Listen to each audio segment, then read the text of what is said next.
Enviou, a gente fez. Bom dia, boa tarde, boa noite. Nós vamos discutir hoje o modelo de gestão de desempenho das equipes escolares. É um dos cadernos orientadores lá do programa Ensino Integral. Por que nós vamos falar dele? Ele inclui todos os outros que nós já conversamos sobre as diretrizes, o modelo de gestão ali que nós vimos nos vídeos anteriores. E nós vamos falar do PIAF também e da competência, que é uma das coisas que foi dita também. E tem no vídeo anterior, aquele react que eu fiz do vídeo do Guzo. Nós vamos falar da competência, onde que ela se encaixa nessa história, o que é realmente a competência, tá bom? Vamos lá. Então, nós vamos falar sobre o modelo de gestão de desempenho nas organizações. A gente sabe que tudo isso veio lá, importado lá das empresas, né? Que as PEIs, elas têm uma forma de gerenciamento como uma empresa.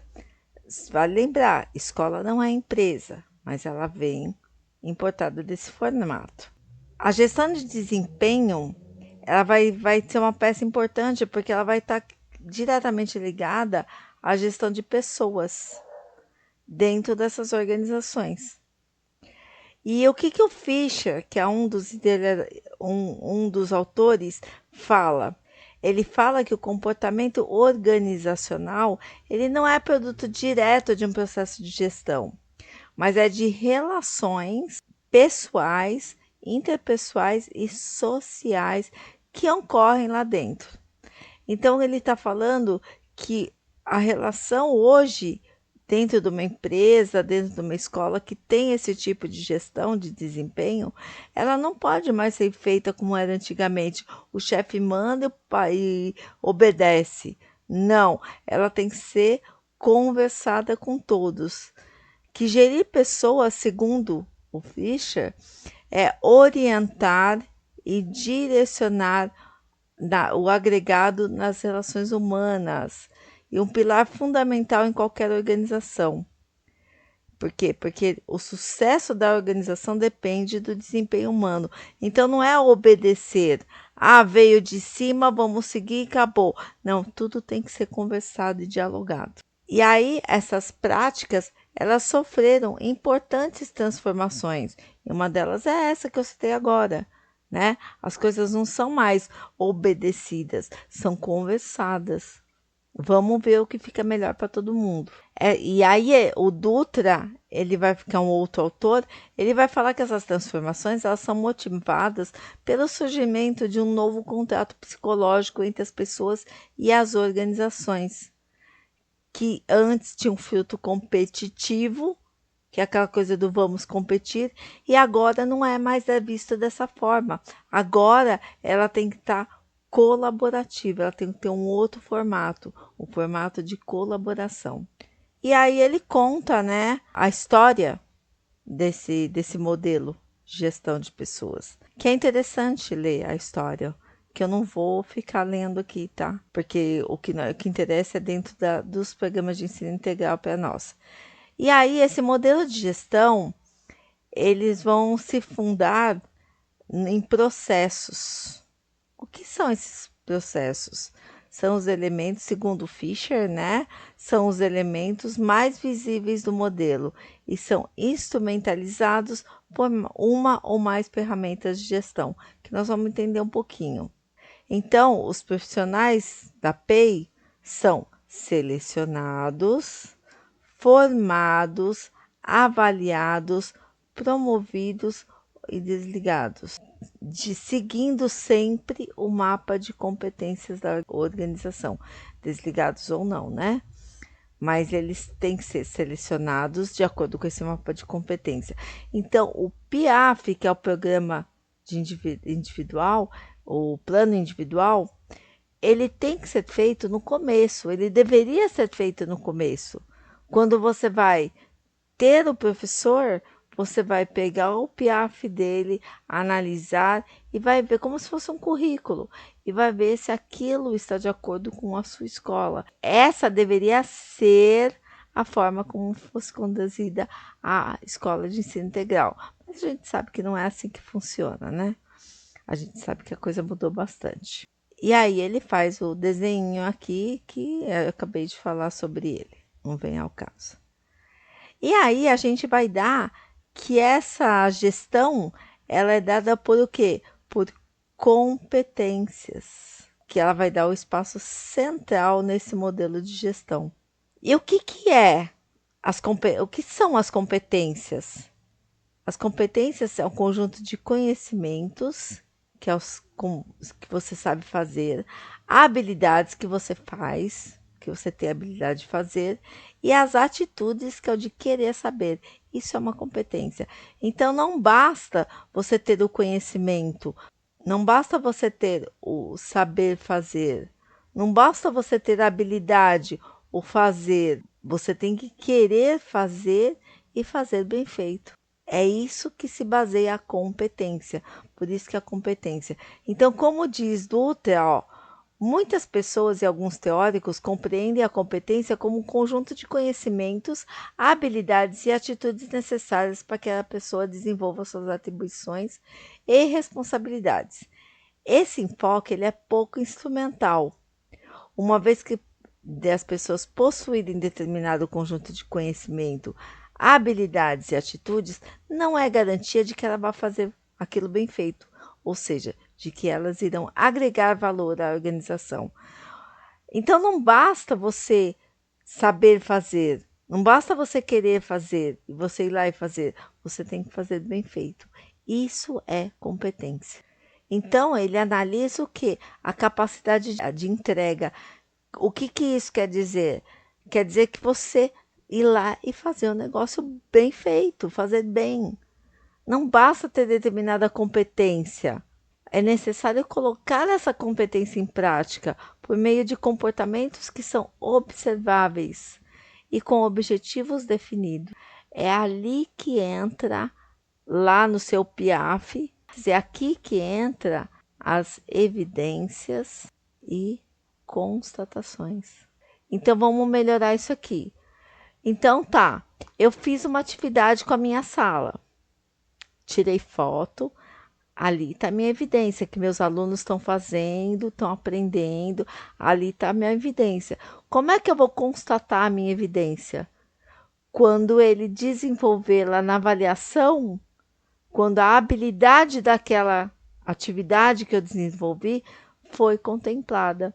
Então, meus alunos foram bem naquela habilidade, eles foram bem naquela minha atividade que eu propus, que eu evidenciei, foram bem. Então, eles desenvolveram a habilidade. Então, ali está a constatação da minha evidência. Então, não basta ter a evidência, você tem que ter a constatação também. E aí, lá no currículo paulista, ele vai falar o quê? Que competências nesse sentido caracterizam modo de ser, de raciocinar e de interagir que podem ser desprendidos das ações e das tomadas de decisão em contextos de problemas, de tarefas ou de atividades. Graças a elas, podemos inferir hoje se a escola como instituição está cumprindo devidamente o papel que se espera dela. Então, eu fotografei, tá lá a foto do meu aluninho lá fazendo a tarefa, tá? Como é que eu vou evidenciar isso? Lá na avaliação de desempenho. Aí ele foi bem? Então eu tenho a constatação. Então não basta eu ter desenvolvido a habilidade, eu tenho que desenvolver um aluno competente. Desenvolvimento da competência. E aí ele tem que também mudar o comportamento diante das situações, problemas que são exigidas dele. Habilidade e atitude também para resolver. Então, a coisa vai muito além. E aí, então, nós vamos falar aqui do que Dutra fala sobre competências individuais que compõem as organizacionais. Quer dizer, as organizacionais vão ser aquelas de como meu aluno vai sair, como que meu aluno vai lá e ele vai desenvolver aquela habilidade e vai ser competente. Através do quê? Através da avaliação. Ele foi bem na avaliação, ele desenvolveu aquela habilidade, quer dizer que ele é bom. E quer dizer que eu tive também a competência de desenvolver nele aquela habilidade. Essa é a competência da organização, organizacional. Agora a gente vai falar da competência individual. O que é a competência individual? É quando o seu conhecimento, o que você está aprendendo, o que você está lendo, o que você está desenvolvendo, se está repercutindo no ambiente, na organização. Essa é a sua competência individual. Ou seja, é o seu aprendizado que está fortalecendo para enfrentar novos desafios. E elas são definidas, essas competências individuais, elas são definidas lá nas premissas e nos objetivos do programa, conforme a gente vai ver na tabelinha que eu já expliquei lá nas diretrizes, no primeiro documento que nós conversamos. Por que que a gente tem o modelo por competência? Porque é dessa forma que a gente torna o processo, né, o processo mais objetivo e mais padronizado e democrático. É mais fácil para as diretorias de ensino saber o que está acontecendo. Então, aí eles definem, né, o mapa de competência, que vai padronizar os comportamentos que são esperados para todos aqueles que estão no regime de dedicação plena e integral. Então, ele é comum, até para ficar mais fácil. Então, são objetivos comuns que até fica mais fácil para os avaliadores perceber, que a gente vai descrever lá no PIAF, no Plano Individual de Aprimoramento e Formação. Porque vai favorecer o alcance dos objetivos do programa, que são aquelas competências que estão ali. Repetindo, não basta eu saber fazer, não basta ter habilidade, eu tenho que fazer bem feito. A construção dessas competências, ela vai se iniciar lá nas diretrizes que nós vimos, lá nos primeiros documentos que eu li, nos primeiros vídeos, que vai falar da missão, da visão, dos valores e das premissas que embasam o programa. Por que a gente precisa conhecer a missão, a visão, os valores e as premissas? Para que haja alinhamento, para que tudo esteja alinhado dentro do programa, dentro do modelo pedagógico que se espera. Então, quando eu falei lá das premissas, o que são as premissas lá dentro das diretrizes? São o que vai fundamentar o programa. E as competências? As competências que são os comportamentos que se espera que ele faça e faça bem feito. Os macroindicadores são aqueles que vão caracterizar as competências. Quer dizer, eu tenho que mostrar, eu tenho que dar a indicação de que no âmbito escolar aquilo foi feito, aquela competência foi cumprida. E os microindicadores é aonde eu estou fazendo, estou desempenhando as minhas competências. O microindicador é na minha disciplina, no meu trabalho. E os macroindicadores é no trabalho com todos, que as competências estão sendo realizadas. Mais uma vez, não basta evidência, tem que ter evidência e constatação. E isso não só por parte dos professores, mas por parte dos gestores também, quando eles vão avaliar, tá bom? Eu vou explicar isso um pouquinho mais para frente. Então, ó, através das premissas, a gente é o que se espera do comportamento de cada profissional dentro do programa. Então, o mapa de competência lá que a gente utiliza para fazer o PIAF, ele vai dar os comportamentos que são necessários dos educadores para que as premissas do programa sejam alcançáveis na prática pedagógica e de gestão. Gestão do quê? De tudo, da sala de aula, dos alunos, de tudo. E aí você pode escolher uma ou mais competência que vai ser observado lá na tabela 2. Vamos descer lá. Então, quais são as premissas? Como a gente já viu aqui, ó, protagonismo, formação continuada, que a gente vai estar sempre em autodesenvolvimento contínuo, excelência em gestão, está sempre comprometido com o processo e com o resultado. Corresponsabilidade é o relacionamento com todos. E a corresponsabilidade, também tomar para si a responsabilidade dentro do todo o processo. E a replicabilidade, ou seja, aquela solução, você encontrou aquela solução, então eu estou evidenciando a minha solução, eu estou replicando, eu estou passando para os meus colegas, nós estamos tendo uma multiplicação de tudo o que foi bom, de tudo que nós aprendemos, de tudo que foi evidenciado, eu estou multiplicando. E a criatividade que a gente tem que ter dentro da escola para realizar determinadas funções, para achar determinadas soluções, tem que ter criatividade. Então, cada competência ela vai definir um comportamento geral, que são os macros e microindicadores. Então, os microindicadores eles vão qualificar a competência no aspecto do macro, compondo o conjunto de indicadores de comportamento que descrevem aquela competência em sua totalidade. Então, o que isso quer dizer? Quer dizer que os macroindicadores que você vai evidenciar ali no aspecto de toda a escola, que ele está desenvolvendo. A criatividade. Criatividade é uma competência que é dada para todos os professores e todos os alunos. Então, ali é um macroindicador. E aí, dentro daquele macroindicador, você vai ter um microindicador dentro da sua disciplina, dentro da sua disciplina, do seu componente curricular. Qual é a habilidade dentro do seu componente curricular? É aquela? Então ele desenvolveu essa habilidade. Consegue entender? Então, o macroindicador vai dar todas as competências que todos os alunos precisam ter e a gente também. Tá? Aquela coisa geral.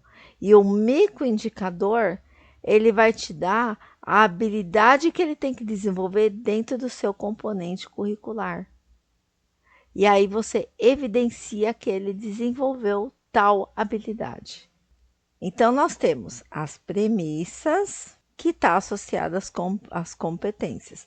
Quem são as premissas? É o que está fundamentando o programa, certo? Por exemplo, o protagonismo, as metodologias pedagógicas. E a competência é o que se espera para desenvolver lá o protagonismo. O que a gente espera do protagonismo? O que a gente espera do aluno? E o que são os macroindicadores? São os comportamentos esperados. Por exemplo, a gente espera que respeitar os alunos e profissionais em sua individualidade, sabendo as diferenças e escolhas individuais para que se permita propiciar condições ao desenvolvimento do protagonismo, sendo ele mesmo protagonista. Então, esse é um macroindicador do protagonismo. Respeito à individualidade. Então, a gente tem que respeitar a individualidade de cada um para que a gente forme pessoas autônomas, solidárias e competentes. E a gente também tem que buscar conhecer e trabalhar as dificuldades e potencialidades da aprendizagem individual. Escolher respeitar as escolhas individuais de cada um. Esse é o macro. E agora, isso aqui tudo está no documento. Os microindicadores dentro da disciplina, do componente curricular. A gente vai promover as práticas que potencializem a realização dos projetos de vida dos alunos. E isso tudo tem que ser evidenciado, né? Mostra-se aberto a ouvir e apoia os alunos em seu processo de formação pessoal, acadêmica e profissional. Exemplo, tira dúvidas da disciplina, né, do componente, aspectos pessoais, projetos de vida.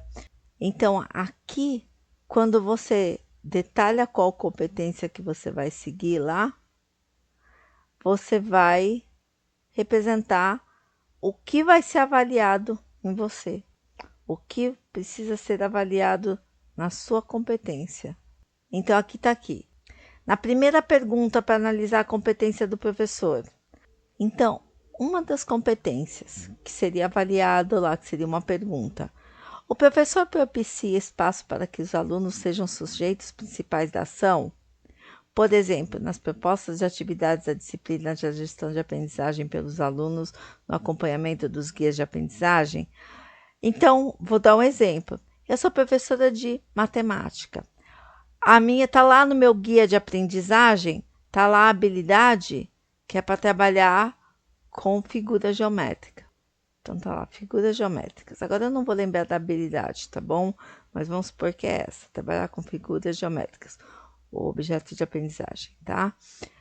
Aí eu vou sugerir para eles que a gente construa uma casinha 3D, com tijolinho, com as figuras geométricas, que a gente faça uma casinha.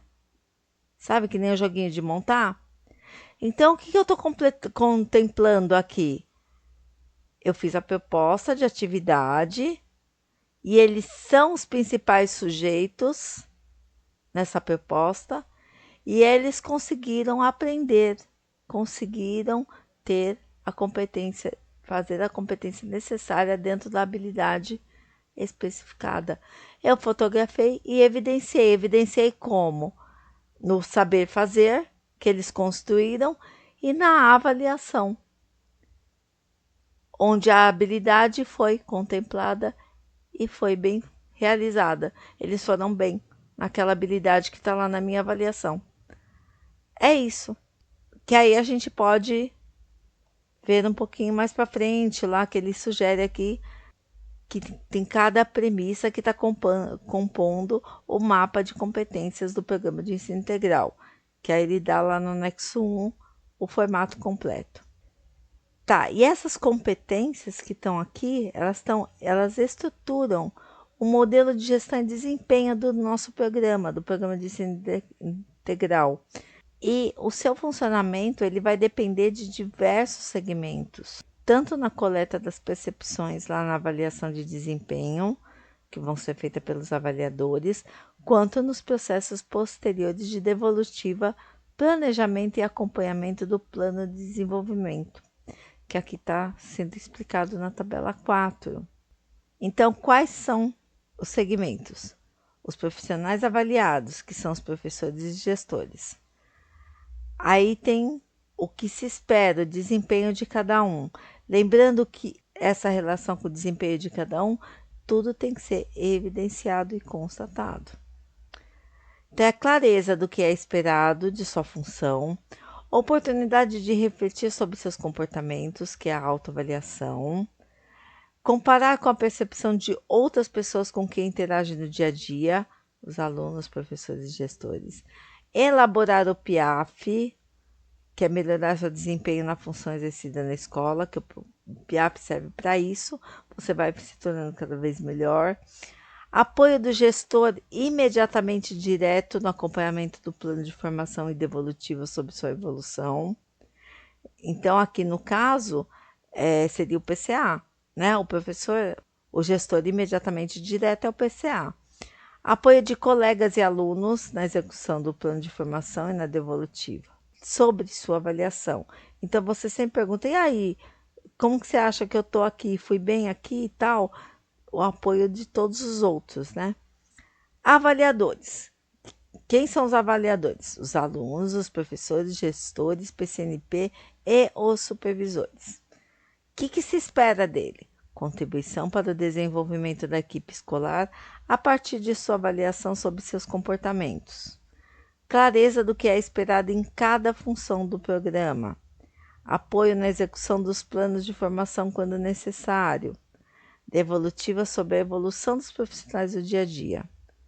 Entendam como é importante a gente conhecer a função de cada um? Porque a função não é chegar lá e ficar fiscalizando. A função é de apoio. E ele tem que ter clareza do que ele espera da gente. E o que a gente espera dos gestores, dos profissionais, quer dizer, o PCA, PCG, vice-diretor, diretor e supervisor. Compreensão dos pontos fortes e de desenvolvimento de cada profissional da sua equipe. Oportunidade de se envolver como gestor de pessoas a partir da devolutiva de avaliação. Então, a devolutiva não é para te detonar. A devolutiva é para te dar a oportunidade de desenvolver. Apoio na elaboração e no comportamento do plano de aprimoramento, porque é aprimorar, né? A devolutiva sobre a evolução do profissional da sua equipe no dia a dia. E a equipe gestora da escola, o PCG, o vice-diretor e diretor, tem que ter uma visão consolidada dos comportamentos e do desempenho dos profissionais da escola, ou seja, ele tem que saber o que ele está fazendo ali, tá?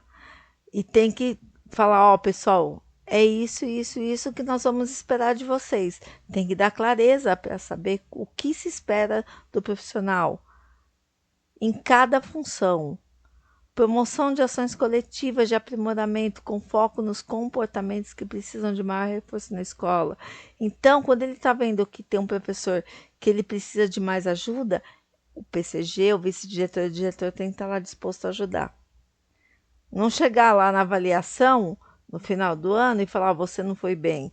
Tá, mas o que o diretor, o que o vice-diretor e o que o PCG fizeram para que aquele professor melhore? Então, é uma coisa que tem que ser feita no decorrer do ano, não é chegar, passar a caneta e falar, ah, ele não está bem nisso e acabou. Não, eu tenho que dar o apoio para ele. É a colaboração, é o reforço na escola, é isso. Não é simplesmente detonar o profissional no final do ano. E o que se espera da diretoria de ensino? Bom, isso aqui eu não vou ler porque aí fica por parte do diretor, tal, e a gente não tem, nós professores não chegamos muito perto disso. Só quando a gente tem algum problema e precisa pedir alguma ajuda para a diretoria de ensino. Aqui, ó, ele vai falar que o modelo de gestão de desempenho ele é composto por etapas. E essas etapas são importantes, tá? Quando a gente vai ser avaliado por competências, aqueles que estão no primeiro ano, ele é examinado por uma banca de avaliadores. E os demais profissionais têm avaliação 360 de alunos, professores e gestores da escola. E a avaliação de resultados? Quando eles são recém-ingressantes, não há avaliação de resultados. Os demais profissionais são realizados pelo gestor direto do profissional avaliado. A consolidação da avaliação de competências versus resultado. Se ele obteve, né, se as competências foram desenvolvidas realmente, se obteve os resultados. Ou seja, aqui entra as evidências e constatações. Quando ele é recém-ingressante, não precisa. Quando com os demais, consolidação feita pela Secretaria da Educação do Estado de São Paulo. E a análise é realizada na unidade escolar. E a devolutiva? Para os recém-ingressantes, ela é conduzida pela banca de avaliadores do credenciamento e para os demais é pelo gestor direto. A elaboração do PIAF, para ambos, conduzida pelo profissional avaliado com apoio do gestor direto. E o acompanhamento do PIAF é realizado conjuntamente pelo gestor direto e pelo profissional avaliado. Lá na avaliação de competências, eles vão buscar as evidências do comportamento e as competências do programa. Como eu disse, não basta você saber fazer, você tem que saber fazer bem feito. A avaliação de resultados é a segunda etapa, que pode ser junto com a primeira, né? Ela é feita pelos gestores diretos, junto com o professor profissional, e aí vai procurar as evidências do trabalho, da atuação de cada profissional. E sempre no final do ciclo, o semestre ou ano letivo. E a consolidação de avaliação, que quando vai lá para a Secretaria Estadual de Educação, e é formada uma classificação em uma matriz de 9 quadrantes, que é a Nine Box, chamada de Nine Box. Trazendo a ideia de 9 caixas ou quadrantes. Então, é feita apenas no final do determinado ciclo. A devolutiva, que é a quarta etapa, são os resultados da sua avaliação. Então, os gestores diretos do profissional vai dar a devolutiva. Como aqui mesmo diz, ela é uma ação que é importante e delicada, pois exige maturidade do profissional para ouvir as percepções dos diversos avaliadores. E o gestor também tem que ter cuidado em sua condução. O PIAF é a quinta etapa, que é um dos mais importantes, porque o profissional ele coloca como principal responsável, porque é no PIAF que ele vai colocar o seu desenvolvimento. Ele que vai responsabilizar pelo que está sendo colocado ali. O que o gestor faz? Apoia o profissional na escolha das competências mais relevantes e no desenho das ações efetivas para o seu desenvolvimento. E aí, o acompanhamento do PIAF, porque ele colocou lá as competências que ele vai desenvolver ali no plano dele. E esse acompanhamento? Esse acompanhamento são feitos com reuniões trimestrais entre o profissional e o gestor. E aí ele vai acompanhar e atualizar as ações. E aí vai verificar se as ações que foi planejada ali, se elas estão sendo realizadas através das evidências. Esse processo ele é contínuo e é muito importante. E aí ele vai mostrar os seus pontos fortes e aqueles que precisam de aprimoramento. E conforme a gente vai evoluindo na carreira, novos comportamentos vão ser exigidos e vão ser dadas novas oportunidades de desenvolvimento. Então, lá no modelo de gestão de desempenho do programa, ele deve apoiar os profissionais da escola para ser cada dia mais efetivo, para ter cada vez mais eficiência e contribuir para o fortalecimento do programa e alcance dos princípios, premissas e objetivos do programa. E por isso que o PIAF é tão importante. Então, o modelo de gestão de desempenho das equipes escolares tem que estar alinhado com as tendências atuais de gestão de pessoas, apoiando o processo de desenvolvimento de seus educadores com vistas ao alcance dos objetivos, que é a formação integral dos alunos. Tudo isso para a gente formar um aluno solidário, competente, protagonista e tudo aquilo que o programa espera. Então, a gente termina por aqui. No próximo vídeo, eu vou falar da avaliação das competências. Então, até o próximo vídeo. Bom, pessoal, é isso. Não deixe de se inscreverem nos nossos canais que estão nas plataformas do Anchor, Spotify, Google Podcast e também no YouTube. Até mais. Bobeou, a gente fez! Go, go, go, go, go.